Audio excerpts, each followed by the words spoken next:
Akabazo ka mbere nagomba kubaza nyakubahwa Umushikiranganji. Dufatiye kwizi inyishu mwatanze ku kibazo ca mbere babajije mu mugwi,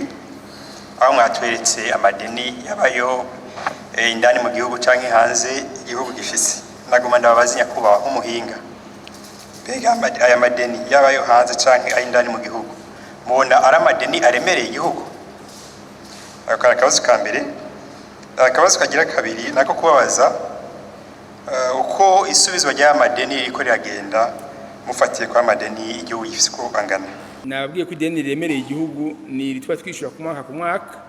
ariko bivanye n'uko ubutunzi bugenda buriyongera, nabo bavuga yuko ubutunzi bw'igihugu buremerewe ku rugero rw'umurengera,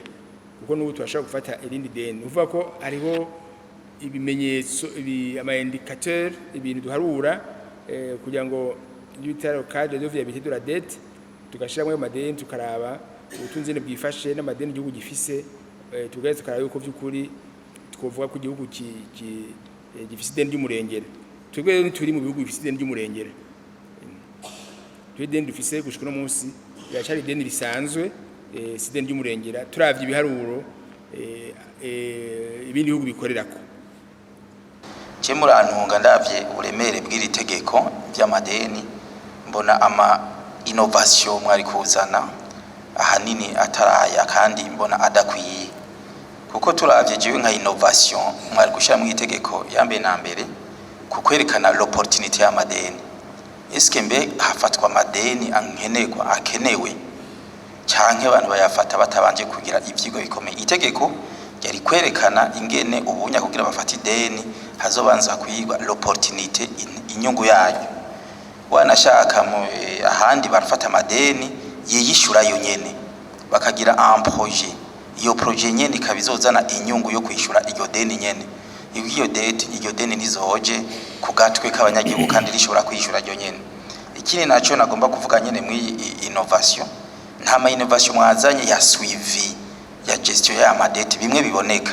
Ego mwavuze yuko bizoca ku Umushikiranganji, mugabo suivi ya execution de dette nigaragara mu iritegeko, ntaco tubona ko innovation. Nk'akarorero hari amadeni amwe aho rarinda gucishwa ngaha muri Abashingamateka bakayemeza. Jewe nari kubona yuko muri innovation mwari gushiramo yuko toutes les dettes de l'État, amadeni yose ya Reta yobanza gucishwa ngaha n'Abashingamateka ikagira iki yavuze ko mu kugira barabe l'opportunité kandi kongera kagira uruhara rukomeye muri suivi ya execution y'amadeni.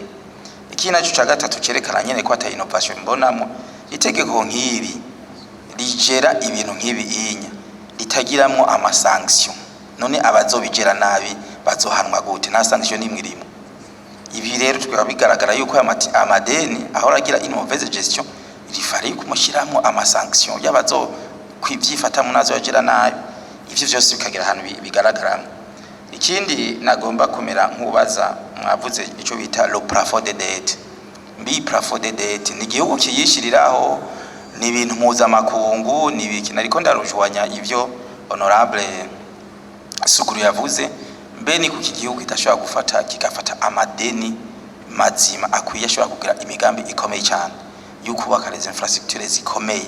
yo guteza imbere igihugu, kuko nkuko nyakubahwa umukuru w'inama nshingamateka bivuze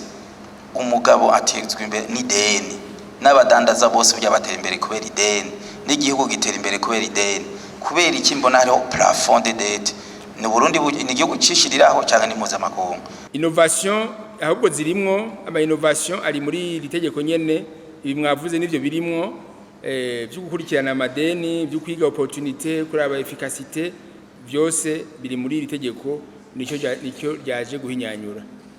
Honorable Bigirimana Salvatore,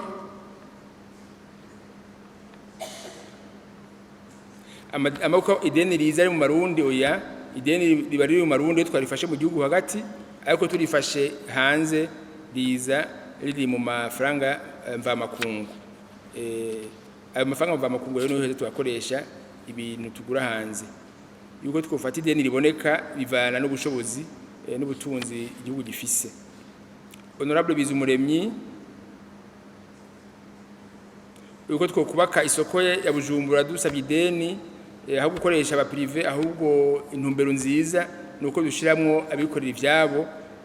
ko tubizanye ngo Leta iri vyubaka beshe bisubira kuza kuremera ikiga ca leta kandi rero byiza nuko byokorwa n'abikorera ivyabo bagaheza bagashaka imitahe leta ikabafasha gusa nibyo byiza mu bisanzwe ando leta siyo yubaka siyo honorable Hatungimana Athanase abo dusaba ideni ni bande navuze abo dusaba ideni abaribo tusaba ideni ku ama bitale banque multilatérale nuvuga ama banque nka Banque Mondiale BAD Afreximbank ayo n'ama banque mpuzamakungu n'ama banque ari ibihugu vyinshi hakaba rero n'ama banque privé nayo nyene turafata ideni yuko birekwiye gufata ideni kuri institution privée navuze les conditions tushobora gufatira ideni mu ma institution privée iyo tuba dufise ubutunzi bukwiye tuba dufata ideni mu banki ariyo yose mugo dufata amayo ma banki afise uburyo bukwiye bwo duha ideni bitazimvye abainvestisseurs bahunga igihugu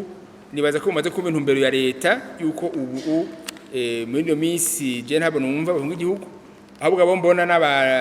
nabita abainvestisseurs muga atari bo babaje usanga ari abantu bababeshi bavona abainvestisseurs muga gushika no munsi jewe ndi mu Umushikiranganji nta mu investisseur jewe araza na ntumbere ngo mbone yuko hari cyamutumye asubira inyuma ariko abo tumaze kubona benshi cyane nababeshi n'abainvestisseurs babeshi bavuga ngo bafise ibintu baje gukora mu gihugu muga atari byo bahubwo bakeneye kugira ngo badusamaze badutesha umwanya icokorwa nagiye ngenda bibutse kandi yuko abainvestisseurs cyangwa abagwiza tunga bagomba gukorera mu gihugu hateye igihe igihugu bakagishira ku rutonde rw'ibihugu bitagenderwa muribuka ko byagize ingaruka mbi ku bikorwa ubu ari igihugu kiriko kiratora gahengwe ariko ntimwibagire ko imyaka irenga 7 ata muntu w'umunyamahanga yatumbera mu Burundi kubera ibihano by'agahotoro by'akarenganyo bagiriye Burundi bakabasha no kuri liste noire ku isi yose kamengo n'igihugu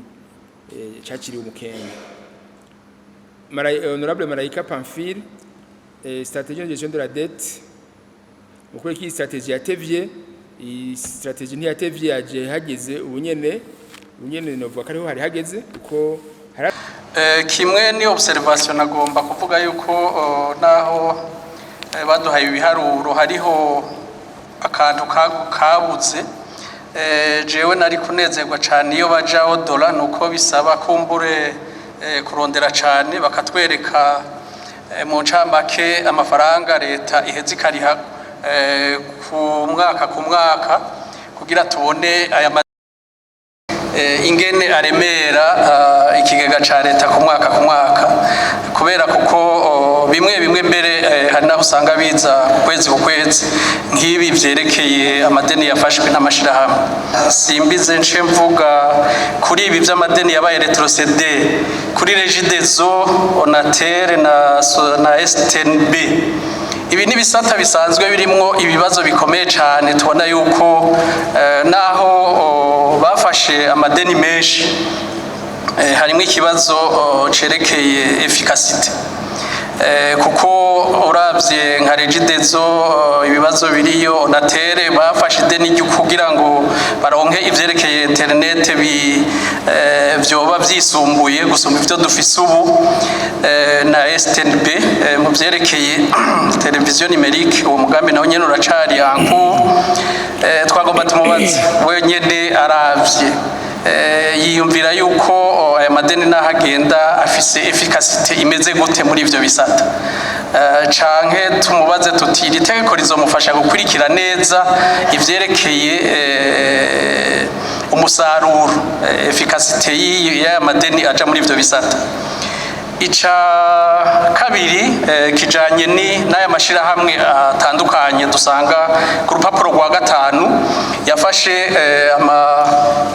imyenda hagati mu gihugu usanga ari amasosiyete amwe aradandaza ayandi ugasanga n'amasosiyete usanga atanga amaserivisi ivyantangaje cyane n'ivyerekeye nka mituweli n'ishirahamwe risanzwe ridandaza imiti abantu basanzwe bavuga yuko harimwo ibibazo mu vyerekeye kuronka imiti mugo ugasanga rifise ideni ry'amamiliyaridi ashika 9 ni 8.8 miliyari ni presque 9 miliyari biheza bikagenda gute ko ishira hamwe ridatanga ideni riheza rikinjira mu ideni ringana gutyo iki kibazo ca efficacité n'ubu kiguma kigaruka murabe neza ko muri ritegeko mufise ububasha bukwiye bwo kuzokurikirana aya mashira hamwe kugira ngo aheze akoresha ayo madeni neza kugira ngo umunyagihugu aronke ico yifuza muri ayo mashira hamwe. Aya madeni ntashasubizwa yose kunyene ngo duterure ngo hariho les tableaux d'amortissement hari amafaranga agenewe kwishura ku mwaka nayo akaba ari imice kubiri n'amayentere n'amakomisiyo hakaba na principal ayo mayentere n'amakomisiyo rero muyasanga muri budget na mwabonye muri budget itwe ko nkajye yejo nk'ubu ndabibukije muri budget turabona biraboneka yuko kuri dette extérieure tuzori ha mayentere ya 31 miliyari kuri dette intérieure amayentere 210 miliyari kuri principal zo kwishura miliyari 64 kuri dette extérieure hanyuma ku dette ku madeni hagati mu gihugu miliyari 560 ibiro ku mwaka iri niryo deni tuba dufise uyu mwaka twishura size miliyari ibihumbi bingahe twishura ku mwaka rero iri niryo bari duhanze muri budget rero ni nta kintu twovuga ngo giteganijwe atarayo tuzokwishura twashize muri integuro y'ibwirizwa igenga amafaranga leta izokoresha ku mwaka dushiramwo ayo tuzogenda turishura amakutishira hamwe nka mituelle rifata ideni gute kandi nagita deni ritanga ryarifatiye iki nivyo navuze ko amashira gufata ideni atari ico kibazo ariko ingorane ari ico ideni riba rije gukora rero si bashobora kuba ari ibikoresho bagomba kugura ariko sifise neza ico deni ryakoze ariko umuntu yoshoka avuga yuko ideni bafasha ari ideni idafise akamaro bivanye n'ico baje kurikoresha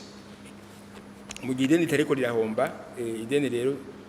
ishirahamwe itariko rirahomba ideni rero umuntu yovuga yuko iryo deni itaba rikenewe